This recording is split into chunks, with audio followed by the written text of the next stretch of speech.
പ്രസവിച്ചയുടനെ കുഞ്ഞുങ്ങളെ മാതാപിതാക്കൾ കൊന്നുകുഴിച്ചുമൂടിയ സംഭവത്തിൽ കുട്ടികളുടെ മൃതദേഹ അവശിഷ്ടങ്ങൾ കണ്ടെത്തി. കൊല്ലപ്പെട്ട കുഞ്ഞുങ്ങളുടെ അമ്മ അനീഷയുടെ നൂലുവള്ളിയിലെ വീട്ടുപറമ്പിൽ നിന്നും പിതാവായ ബവിന്റെ ആമ്പല്ലൂരിലെ വീടിന് സമീപത്തെ തോട്ടിൽ നിന്നും കുഴിച്ചിട്ട ശരീരാവശിഷ്ടങ്ങളാണ് കണ്ടെത്തിയത്. പോലീസും ഫോറൻസിക് സംഘവും ചേർന്നായിരുന്നു പരിശോധന. Irinjalakuda RDO P.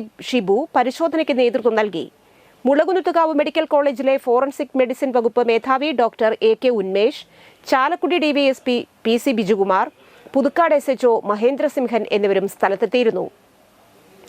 മുഖ്യപ്രതിയായ അനീഷയുടെ വീട്ടിലാണ് ആദ്യം പരിശോധന നടത്തിയത്. തിങ്കളാഴ്ച രാവിലെ 10:30 എത്തിയ അന്വേഷണ സംഘം ഇവിടെ പറമ്പിൽ കുഴിച്ചിട്ട ആദ്യത്തെ കുട്ടിയുടെ അസ്ഥികൾ കണ്ടെത്തി. ഉച്ചയോടെ രണ്ടാം പ്രതിയായ ബവിന്റെ വീടിനോട് ചേർന്നുള്ള തോട്ടിൽ നിന്ന് രണ്ടാമത്തെ കുട്ടിയുടെ അസ്ഥികളും കണ്ടെത്തി. നടപടിക്രമങ്ങളുടെ ഭാഗമായി ശരീരഭാഗങ്ങൾ പോസ്റ്റ്മോർട്ടത്തിന് അയക്കുമെന്നും കണ്ടെടുത്ത അസ്ഥികൾ മരിച്ച കുട്ടികളുടേത് തന്നെയെന്ന് സ്ഥിരീകരിക്കേണ്ടതുണ്ടെന്നും പോലീസ് പറഞ്ഞു.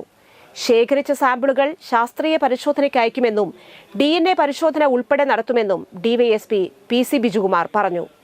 സംഭവത്തിൽ പ്രതികളല്ലാതെ കൂടുതൽ ആരെങ്കിലും ഉൾപ്പെട്ടിട്ടുള്ളതായി പോലീസിന് അറിവില്ല.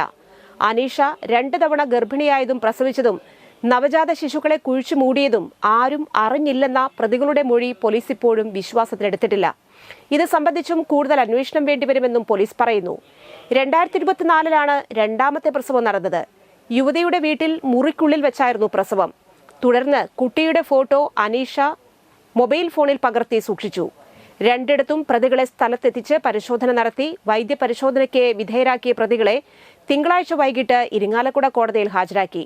കൂടുതൽ അന്വേഷണത്തിനായി പ്രതികളെ പോലീസ് കസ്റ്റഡിയിൽ വാങ്ങും.